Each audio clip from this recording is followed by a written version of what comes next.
Bapak Ibu Saudara jemaat yang terkasih di dalam Tuhan yang berada di rumah masing-masing, Shalom, selamat pagi. Sebelum kita bersama-sama mempersiapkan diri untuk masuk dalam ibadah Minggu 19 Juli 2020, perkenankan kami akan membacakan warta jemaat. Berdasarkan perpanjangan waktu pembatasan kegiatan masyarakat Kota Semarang dan surat edaran Gubernur Jateng, maka ibadah Minggu New Normal yang sedianya dilaksanakan di gedung gereja tanggal 19 Juli 2020 ditunda pelaksanaannya mengikuti perkembangan situasi dan kondisi pandemi COVID-19. Ibadah Minggu masih dilaksanakan di keluarga masing-masing, di rumah melalui jaringan internet atau streaming. Majelis GKJ Sampahan Kradenan mengucapkan selamat berbakti dengan hikmat dan penuh sukacita. Pengkhotbah pada ibadah hari ini adalah Bapak Pendeta Bambang Santoso. Majelis menyampaikan terima kasih atas pelayanannya. Majelis Gereja akan melaksanakan sakramen perjamuan pada hari Minggu 2 Agustus 2020 secara streaming. Sehubungan hal tersebut, persiapan perjamuan atau pendadaran akan diadakan dalam ibadah Minggu tanggal 26 Juli 2020 secara online. Dimohon jemaat mempersiapkan diri sebelum mengikuti sakramen perjamuan, dan nanti pelaksanaan perjamuan dapat mempersiapkan diri menyesuaikan dengan kondisi keluarga masing-masing. Dalam rangka pengadaan sarana multimedia khususnya untuk fasilitas streaming peribadatan, maka majelis akan melengkapi sarana tersebut berupa sarana perekaman, penyutingan, dan pengunggahan. Sehubungan dengan hal tersebut, majelis mengajak jemaat untuk berpartisipasi mendukung pengadaan sarana multimedia gereja yang membutuhkan anggaran kurang lebih sebesar 30 juta rupiah. Mengingat keadaan keuangan gereja pada semester 1 tahun 2020 mengalami defisit. Demikian harap menjadi perhatian jemaat.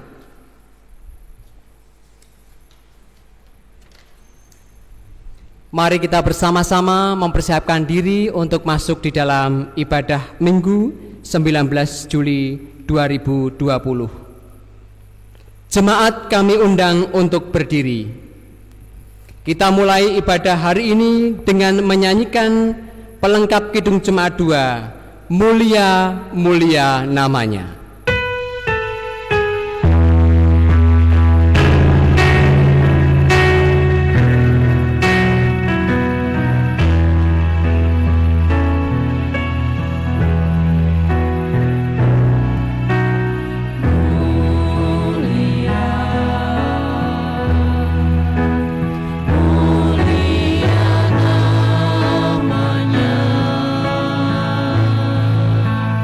Bagi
Marilah ibadah ini kita khususkan dengan pengakuan bahwa pertolongan kita adalah dalam nama Tuhan pencipta langit dan bumi.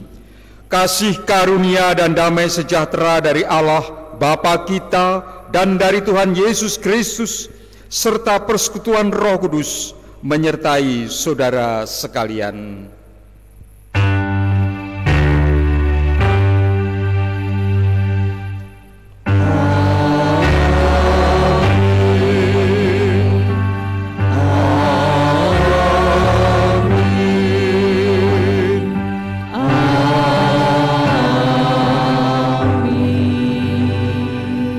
Jemaat, kami persilahkan duduk kembali.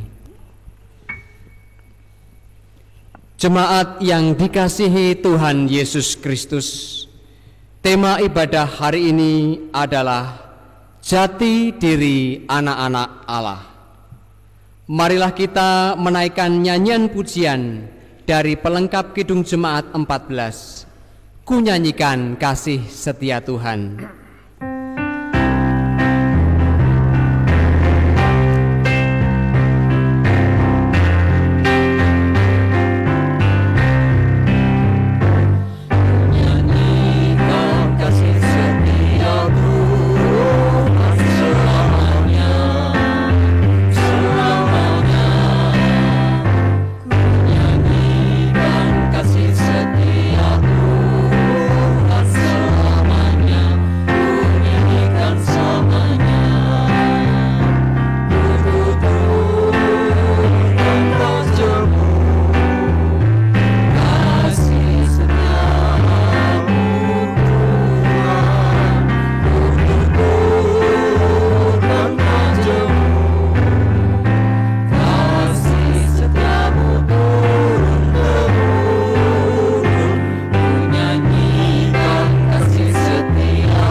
Kita masuk dalam pengakuan dosa. Firman Tuhan dalam Matius 22 ayat 37 sampai 40. Kasihilah Tuhan Allahmu dengan segenap hatimu dan dengan segenap jiwamu dan dengan segenap akal budimu. Itulah hukum yang terutama dan yang pertama. Dan hukum yang kedua yang sama dengan itu ialah, kasihilah sesamamu manusia seperti dirimu sendiri. Pada kedua hukum inilah tergantung seluruh hukum Taurat dan kitab para nabi. Marilah kita merendahkan diri di hadapan Tuhan dengan mengaku dan menyesali dosa pelanggaran kita, serta memohon agar dapat melaksanakan semua kehendak-Nya. Kita pujikan lagu Sejauh Timur dari Barat.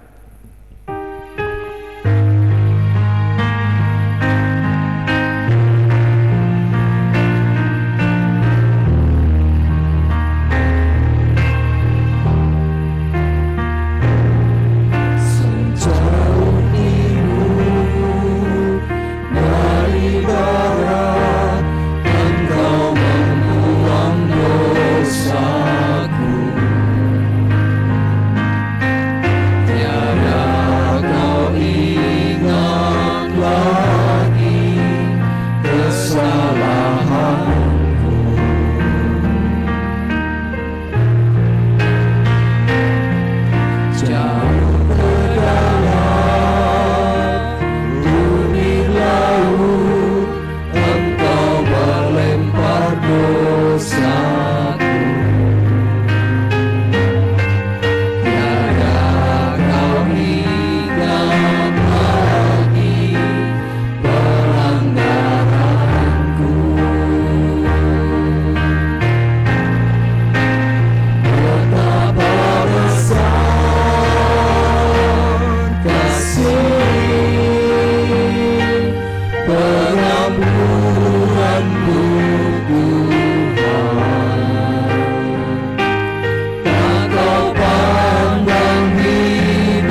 Jemaat kami undang untuk bangkit berdiri. Jemaat yang dikasihi Tuhan, setelah kita mengakui dosa, marilah kita menerima berita anugerah melalui bacaan kita surat Roma 3 ayat 23 sampai 25a. Karena semua orang telah berbuat dosa dan telah kehilangan kemuliaan Allah, dan oleh kasih karunia telah dibenarkan dengan cuma-cuma karena penebusan dalam Kristus Yesus. Kristus Yesus telah ditentukan Allah menjadi jalan pendamaian karena iman dalam darah-Nya. Demikianlah berita anugerah dari Tuhan. Syukur kepada Allah. Mari kita menanggapi berita anugerah dengan nyanyian kesanggupan dari Kidung Jemaat 376, bait yang pertama dan ketiga. Ikut Dikau saja Tuhan.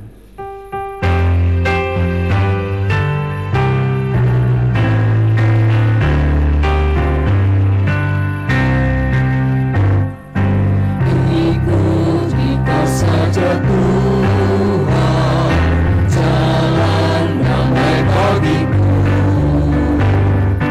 Aku sama dan sentosa hanya oleh darah-Mu. Aku ingin ikut Dikau dan mengabdi padamu. Dalam Dikau juru selamat, ku bahagia penuh. Ikut dan menyangkal diri, aku buang yang fana. Hanya turut kehendak-Mu dan padamu berserah. Aku ingin ikut Dikau dan mengabdi padamu. Dalam Dikau juru selamat, ku bahagia penuh. Jemaat kami persilakan untuk duduk kembali.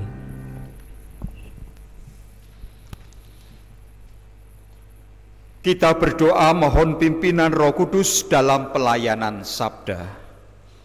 Bapa di surga, terima kasih atas pemeliharaan Bapa kepada kami semua secara jasmani dan rohani seutuhnya. Dan di dalam ibadah pagi ini khususnya, Tuhan menyatakan pemeliharaan atas rohani kami melalui firman-Mu. Kiranya Roh Kudus menolong kami menyingkapkan, mengungkapkan, membukakan rahasia terdalam daripada firman-Mu. Pakailah hamba-Mu yang penuh dengan kelemahan ini menjadi alat di tangan-Mu.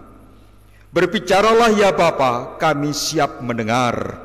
Di dalam nama Tuhan Yesus Kristus kami berdoa.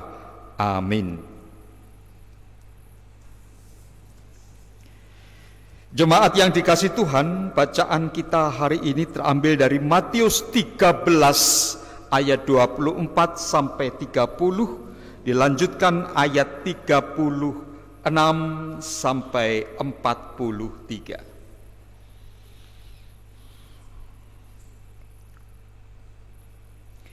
Yesus membentangkan suatu perumpamaan lain lagi kepada mereka, katanya, hal kerajaan sorga itu seumpama orang yang menaburkan benih yang baik di ladangnya. Tetapi pada waktu semua orang tidur, datanglah musuhnya menaburkan benih lalang di antara gandum itu lalu pergi. Ketika gandum itu tumbuh dan mulai berbulir, nampak jugalah lalang itu. Maka datanglah hamba-hamba tuan ladang itu kepadanya dan berkata, Tuan, bukankah benih baik yang Tuan taburkan di ladang Tuan? Dari manakah lalang itu? Jawab tuan itu, seorang musuh yang melakukannya. Lalu berkatalah hamba-hamba itu kepadanya, "Jadi, maukah Tuhan supaya kami pergi mencabut lalang itu?" Tetapi ia berkata, "Jangan, sebab mungkin gandum itu ikut tercabut pada waktu kamu mencabut lalang itu. Biarkanlah keduanya tumbuh bersama sampai waktu menuai. Pada waktu itu aku akan berkata kepada para penuai, kumpulkanlah dahulu lalang itu dan ikatlah berkas untuk dibakar. Kemudian kumpulkanlah gandum itu ke dalam lumbungku." Ayat 36, maka Yesus pun meninggalkan orang banyak itu lalu pulang. Murid-muridnya datang dan berkata kepadanya, "Jelaskanlah kepada kami perumpamaan tentang lalang di ladang itu." Ia menjawab katanya, "Orang yang menabur benih baik ialah anak manusia. Ladang ialah dunia. Benih yang baik itu anak-anak kerajaan dan lalang itu anak-anak si jahat. Musuh yang menaburkan benih lalang ialah iblis. Waktu menuai ialah akhir zaman dan para penuai itu malaikat. Maka seperti lalang itu dikumpulkan dan dibakar dalam api, demikian juga pada akhir zaman Anak manusia akan menyuruh malaikat-malaikatnya, dan mereka akan mengumpulkan segala sesuatu yang menyesatkan dan semua orang yang melakukan kejahatan dari dalam kerajaannya. Semuanya akan dicampakkan ke dalam dapur api. Di sanalah akan terdapat ratapan dan kertak gigi. Pada waktu itulah orang-orang benar akan bercahaya seperti matahari dalam kerajaan Bapa mereka. Siapa bertelinga hendaklah ia mendengar. Demikianlah pembacaan firman Tuhan.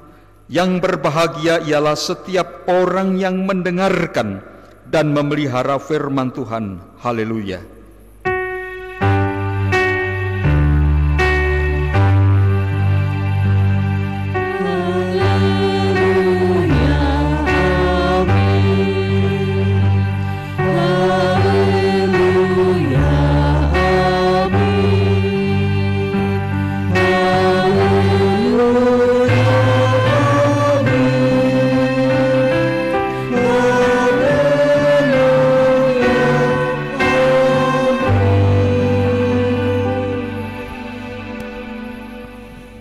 Jemaat yang dikasihi Tuhan, selamat pagi.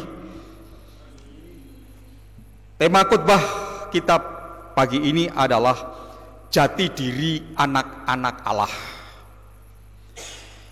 Jati diri atau sejatinya kita ini siapa, ini penting dipahami. Ya. Kalau seseorang itu sebetulnya hamba, tapi dia merasa sebagai tuan, itu artinya dia tidak memahami jati dirinya. Ya. Demikian juga ketika Yesus berbicara soal jati diri anak-anak Allah, itu Yesus mengingatkan supaya kita menyadari dan memahami betul jati diri kita. Sebab kalau kita tidak memahami, seperti tadi saya singgung di depan, seorang hamba tetapi dia tidak memahami bahwa dirinya adalah hamba. Saya punya teman yang kemudian menjadi seorang pimpinan di bank milik pemerintah.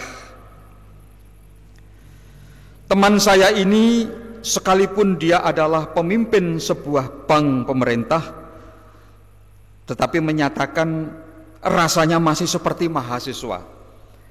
Jadi kalau nongkrong, pakaian yang dipakai, ya juga pergaulannya seperti ketika mahasiswa, pakaiannya begitu santai.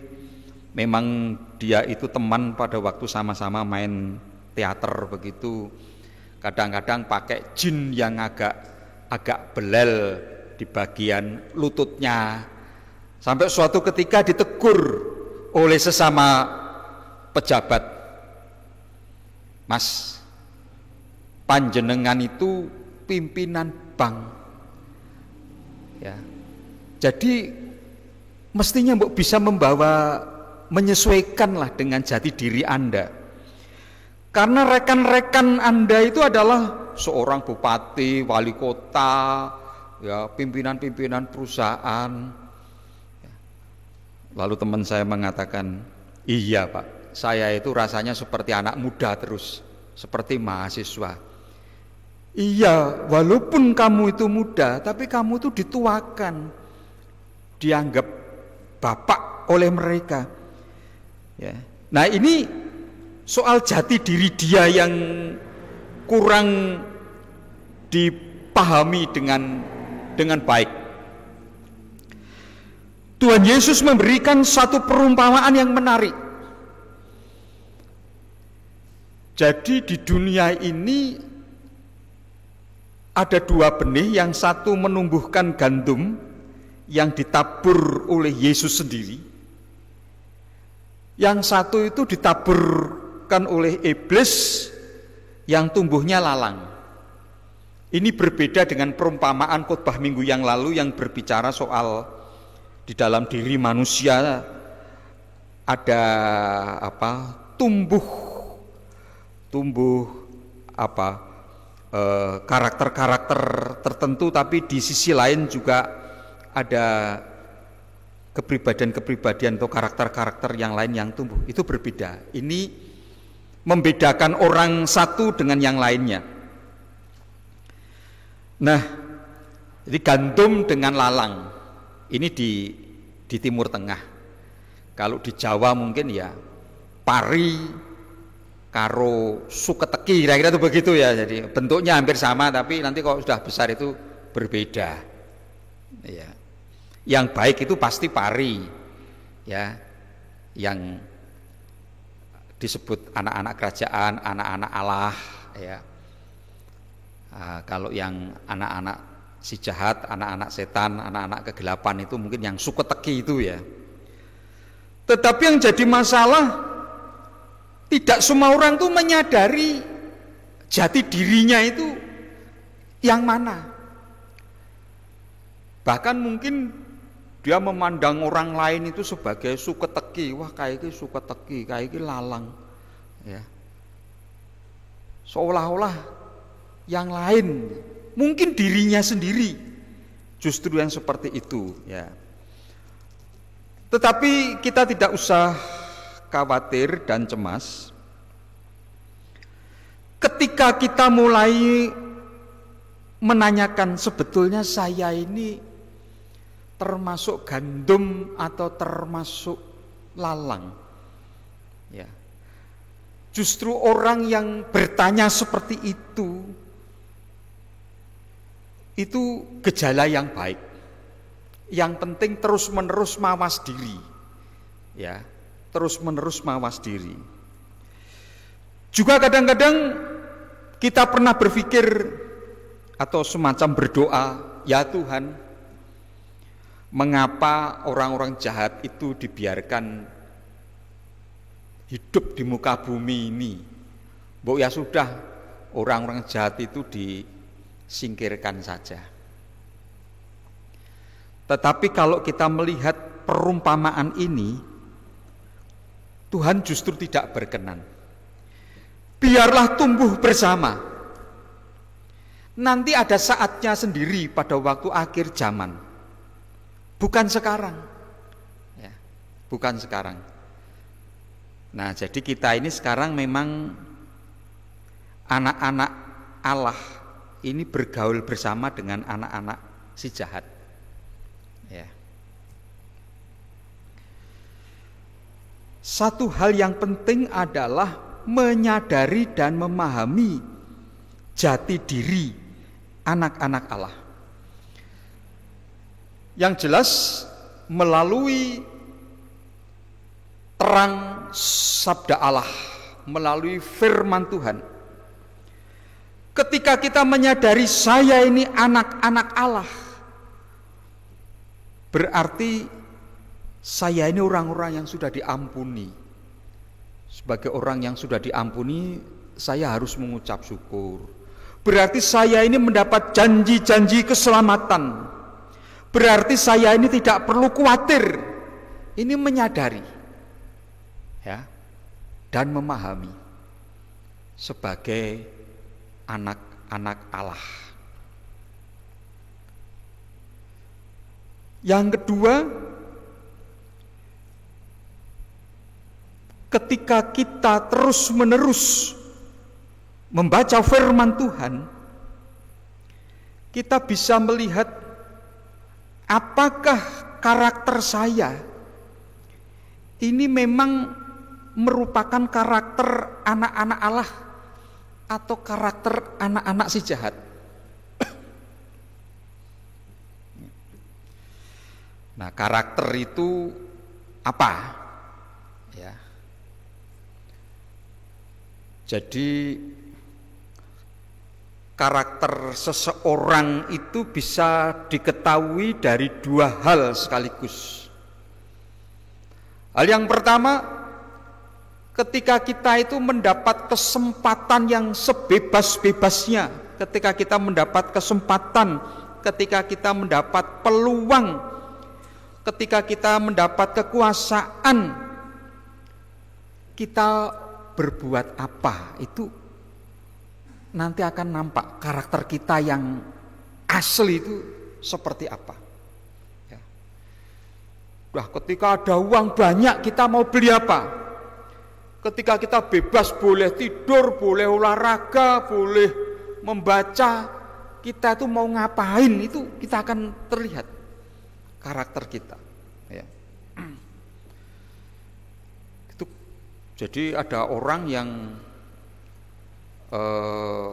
di asrama itu rajin sekali, ya, tempat tidurnya diberesi, piringnya dicuci bersih kalau habis makan, karena diawasi oleh seniornya. Ya. Begitu dia libur pulang ke rumah, kalau bangun itu gasik-gasiknya jam 9 pagi. Habis makan, piringnya tidak pernah dicuci.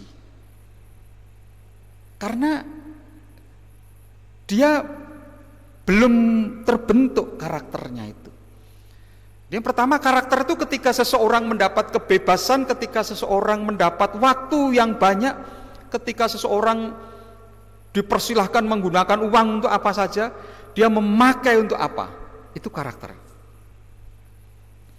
Yang kedua, bisa kita ketahui karakter seseorang ketika ada penderitaan. Bagaimana reaksi orang itu? Ya. Jadi ketika seseorang hidup di dalam kelimpahan, di dalam kekayaan, ya, dia kelihatan ceria dan sebagainya. Tapi begitu ekonominya merosot, dia sudah mulai mengeluh, menunjukkan perilaku-perilaku yang tidak menyenangkan. Ya. Ini karakter dia. Nah, dengan memahami firman Tuhan, ini saya ini anak-anak Allah loh. Ketika anak-anak Allah itu sakit, itu bagaimana? Ya. Jadi begini, baik anak-anak Allah maupun anak-anak si jahat itu bisa mengalami peristiwa yang sama. Bisa sama-sama sakit, juga bisa ditipu orang. Tapi bedanya adalah bukan pada peristiwanya. Bedanya adalah pada respon atau reaksi ketika dia mendapatkan penderitaan itu. Ya. Jadi kita tidak bisa mengatakan, oh itu anak-anak Allah itu yang memang tidak pernah sakit, yang jarang sakit, itu anak-anak Allah. Bukan. Sama-sama sakit,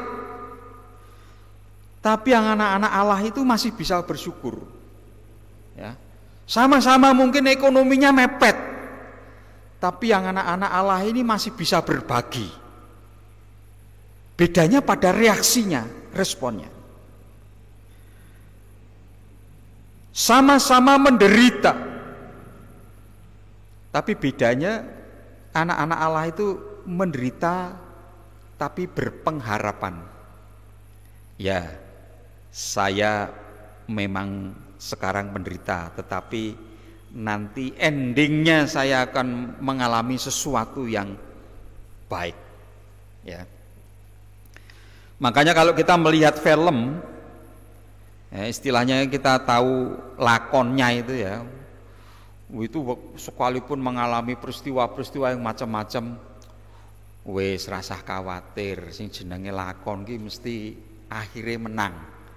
Ya, akhirnya menang. Enggak ada kok lakon kok dalam sebuah film akhirnya malah mati konyol itu. Ini filmnya kecewa semua yang nonton ini. Film opo ya. Lakon tuh akhirnya.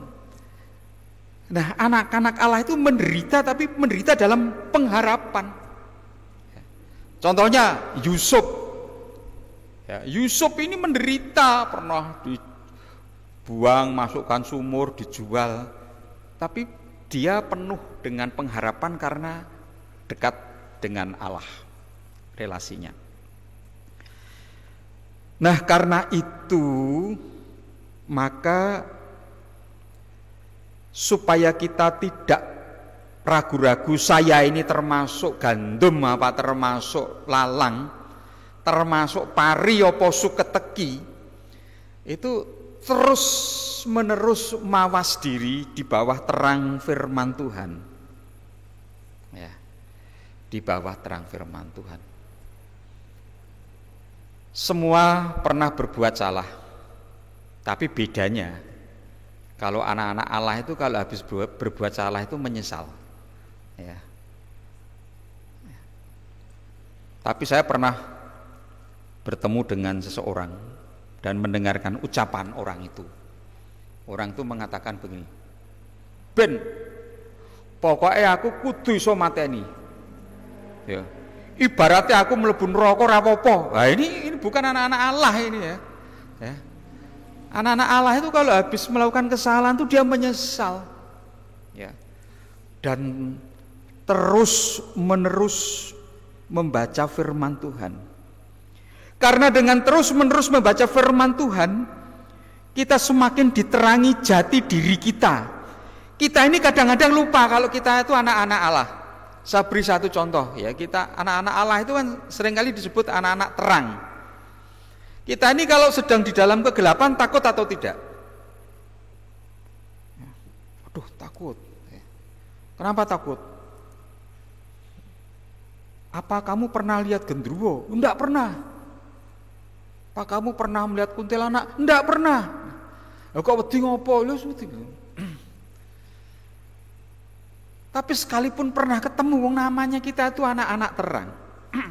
Roh yang ada di dalam diri kita, roh Allah, lebih besar daripada roh ada yang dalam dunia ini. Ini anak-anak Allah itu begitu. Jadi kalau kita tidak pernah baca firman Tuhan, tidak ngerti gini-gini itu. Ya. Coba nanti praktekkan itu bagi kita yang masih suka penakut gitu. Pas sendirian, tiba-tiba kok bulu kuduk kita itu berdiri. Ucapkan pengakuan iman. Roh yang ada di dalam diriku, yaitu roh Allah, lebih besar daripada roh yang ada dalam dunia ini. Dalam nama Yesus, sudah, tidak usah. Dijamin. Ya. Ini anak-anak Allah. Sedang mengalami masa-masa sulit, yang namanya anak-anak Allah itu tidak akan pernah dibiarkan oleh bapaknya terlantar gitu. Memang kadang-kadang nyaris-nyaris, tetapi nanti akan mendapatkan kelepasan pada saatnya. Jadi kan kesaksian Alkitab mengatakan demikian. Kemalangan orang benar itu banyak, tetapi dari semuanya itu Allah melepaskan. Bukan berarti orang benar tidak pernah mengalami kemalangan-kemalangan, hal-hal buruk, bukan. Pernah mengalami, bahkan di sini katakan banyak. Tapi dari semuanya itu Allah memberikan solusi, memberikan kelepasan. Ya. Jadi ketika kita mengalami sesuatu kegagalan, mengalami apa, jangan berpikir, saya ini anak Allah apa enggak? Ya anak Allah. Tapi nanti kita akan mendapatkan solusi. Ya, mendapatkan kelepasan. Nah, karena itu yang tidak boleh kita lupakan adalah supaya semakin jelas jati diri kita siapa, kita diingatkan oleh janji-janji Tuhan melalui Alkitab, juga bagaimana karakter orang percaya, karakter anak-anak Allah kita baca juga melalui Alkitab. Ya, ketika dicaci maki tidak membalas mencaci maki, ketika dikutuk malah memberkati. Ya, misalnya ada orang tiba-tiba mengatakan, Titenono, ya, orang seperti kamu tuh besok tidak sukses. Ya. Ketika diucapkan seperti itu, bagaimana reaksi kita? Ya. Kita jangan menjawab, lah nek aku ora sukses apa meneh kowe sang saya ora sukses. Waduh. Jangan berkata begitu.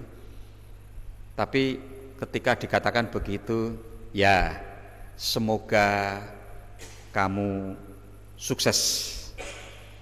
Kenapa? Karena yang terjadi itu adalah ucapan berkat ini. Ya.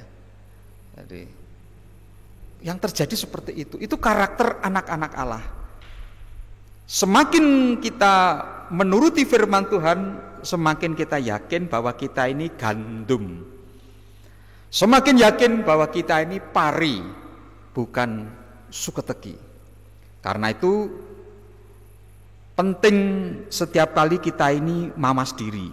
Setiap kali kita tuh berkaca. Apakah masih ada di antara anggota jemaat kalau marah itu masih seperti kesetanan gitu? Apa ya anak-anak Allah ki ngamuk kaya ngene iki ya, bandingi gelas, bandingi piring. Ya. Apakah betul anak-anak Allah itu kalau memaki-maki itu masih mengeluarkan kata-kata binatang, ya? Kucing, anjing, ketek, macam-macam? Apakah seperti itu? Itu bukan ciri-ciri anak-anak Allah. Lalu bagaimana Pak? Berarti saya ini lalang ya? Ya kalau kamu menyadari dan bertobat. Karena memang kita belum sempurna. Belum sempurna. Maka jangan sampai kita ini akhirnya sampai di akhir hajat hidup kita tidak menampakkan ciri-ciri sebagai anak-anak Allah. Tuhan memberkati kita semua. Amin. Mari kita masuk saat hening sejenak.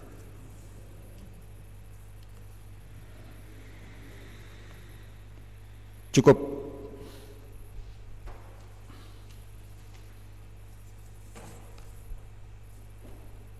Jemaat kami undang untuk bangkit berdiri. Bersama dengan umat Allah di segala masa dan tempat, kita mengingat pengakuan kita menurut pengakuan iman rasuli. Aku percaya kepada Allah Bapa yang Maha Kuasa, Khalik langit dan bumi, dan kepada Yesus Kristus anaknya yang tunggal Tuhan kita, yang dikandung daripada Roh Kudus, lahir dari anak darah Maria, yang menderita di bawah pemerintahan Pontius Pilatus, disalibkan, mati dan dikuburkan, turun ke dalam kerajaan maut. Pada hari yang ketiga bangkit pula dari antara orang mati, naik ke surga, duduk di sebelah kanan Allah Bapa yang Maha Kuasa, dan akan datang dari sana untuk menghakimi orang yang hidup dan mati. Aku percaya pada Roh Kudus, gereja yang kudus dan am, persekutuan orang kudus, pengampunan dosa, kebangkitan daging, dan hidup yang kekal. Jemaat dipersilakan duduk kembali. Mari kita bersama-sama memasuki doa syukur dan syafaat. Kita berdoa. Bapa di surga, kami bersyukur atas firman-Mu. Kami bersyukur atas penyelamatan-Mu. Dengan demikian kami menjadi anak-anak Allah. Dan biarlah kami selalu diyakinkan oleh sabda-Mu tentang jati diri kami. Saat ini ya Bapa, kami mengangkat syafaat kami mendoakan saudara-saudara kami yang mengalami kelemahan fisik, antara lain Bapak Girin, Bapak Gusar Partogi, Bapak Andreas Sukinowati, Bapak Sutiono, Ibu Kusran, Ibu Joko Jatmo, Bapak Dwi Martanto, Bapak Ibu Sunarno, Ibu Mulyono, Ibu Aris, Ibu Asri Setiarso, Ibu Kunarsih Jasiman, Ibu Jati Agus, Bapak Johan Supriyanto, Bapak Agustri, Bapak Kushananto Agung, Bapak Sarim, Bapak Lasono, Ibu Rasid, Ibu Hartawan, dan saudara-saudara kami yang lain yang belum dapat kami sebutkan satu persatu. Kami menyerahkan saudara kami ini ke dalam tangan kuasa-Mu yang penuh kasih. Di dalam nama Tuhan Yesus, kuasa pemulihan-Mu terjadi. Bapa di surga, kami juga mendoakan masing-masing keluarga yang ada di jemaat ini. Dari berbagai tantangan yang dihadapi, kiranya tetap menunjukkan jati diri sebagai keluarga orang percaya. Kami juga mendoakan pergumulan anak-anak kami, baik pergumulan iman, studi, pekerjaan, pasangan hidup. Tuhan sendiri yang senantiasa mendampingi, memberikan solusi setiap masalah yang dihadapi. Kami menyerahkan jemaat-Mu GKJ Sampangan Keratinan ini ya Bapa, supaya warga jemaat semakin guyup, saling menolong, bantu-membantu, semakin erat persaudaraannya.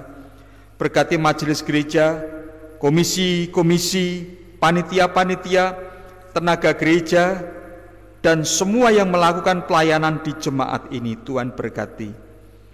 Tuhan berkati juga kegiatan klasis dan sinode. Tuhan berkati pelayanan Kristen melalui sekolah-sekolah, rumah sakit, panti asuhan, panti breda, dan sebagainya.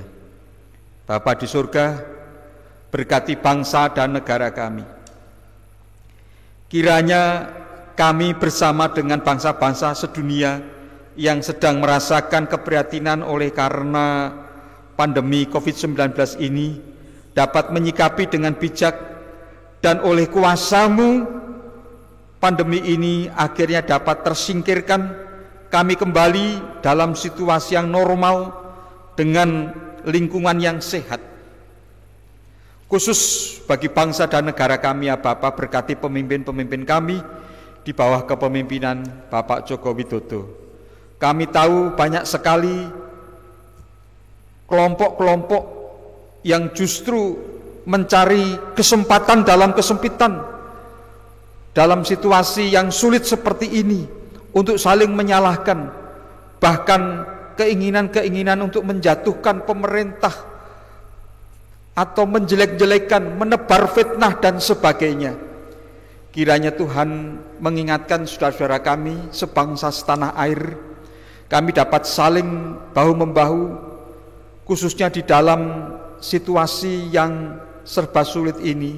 Engkau sendiri menumbuhkan kreativitas kepada bangsa ini, sehingga kami dapat melakukan aktivitas sekalipun di tengah wabah pandemi COVID-19.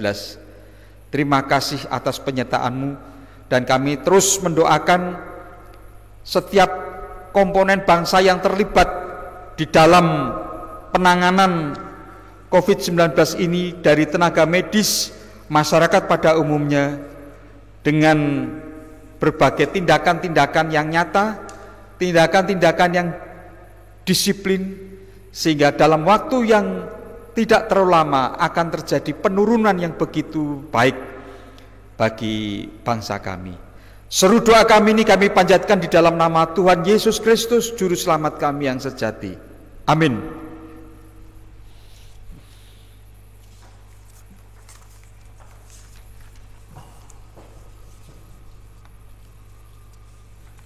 Nats pengantar persembahan diambil dari Mazmur 4 ayat yang ke-6. Persembahkanlah korban yang benar dan percayalah kepada Tuhan. Kita pujikan nyanyian dari PKJ 203 bait kedua dan ketiga.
sungai di hatiku. Jemaat dimohon berdiri. Mari kita berdoa. Allah Bapa Surgawi, Allah sumber kasih dan rahmat, kami sungguh bersyukur Tuhan di tengah masa-masa sulit yang harus kami hadapi pada saat ini, di tengah segala batasan-batasan beraktivitas yang harus kami jalani dalam kehidupan kami hari lepas hari. Kami tetap merasakan kasih dan penyertaan Tuhan di dalam kehidupan kami. Berkat-berkat Tuhan senantiasa tercurah di dalam kehidupan kami hari lepas hari. Sebagai wujud syukur kami Tuhan, pada saat ini kami datang menghadap kehadirat Tuhan, membawa persembahan kami. Kami mohon kiranya Tuhan berkenan menerima, menyucikan, dan menguduskan, agar persembahan kami ini boleh layak bagi pekerjaan pelayanan kepada Tuhan, khususnya melalui jemaat Tuhan di GKJ Sambangan Klatenan di tempat ini. Kiranya Tuhan juga terus ajarkan kami untuk kami boleh senantiasa mengucap syukur di dalam segala hal. Dan kiranya Tuhan juga mampukan kami untuk kami boleh mempersembahkan tubuh, jiwa, raga kami, hidup dan kehidupan kami bagi hormat dan kemuliaan nama Tuhan. Tuhan, kami mohon berkat Tuhan bagi setiap kami yang sudah Tuhan pilih untuk menyimpan serta mempergunakan persembahan ini. Kiranya Tuhan karuniakan roh hikmat bagi kami agar kami boleh bertanggung jawab, dan apa yang kami kerjakan, apa yang kami lakukan boleh berkenan di hadapan Tuhan. Tuhan, kami mohon ampun apabila dalam kami berdoa dan mengaturkan persembahan terselip dosa dan kesalahan. Doa yang jauh dari sempurna ini hanya kami naikkan dalam satu nama Tuhan kami, Yesus Kristus, yang sudah mengajar kami berdoa.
Arahkanlah hati saudara kepada Tuhan. Kami mengarahkan hati kepada Tuhan. Jadilah saksi Kristus. Syukur kepada Allah. Terpujilah Tuhan kini dan selamanya. Pulanglah dengan damai sejahtera dan teruskan aktivitas di rumah masing-masing dalam kondisi yang damai. Terimalah berkat Tuhan. Tuhan memberkati saudara dan melindungi saudara. Tuhan menyinari saudara dengan wajah-Nya dan memberi saudara kasih karunia. Tuhan menghadapkan wajah-Nya kepada saudara dan memberi saudara damai sejahtera. Amin.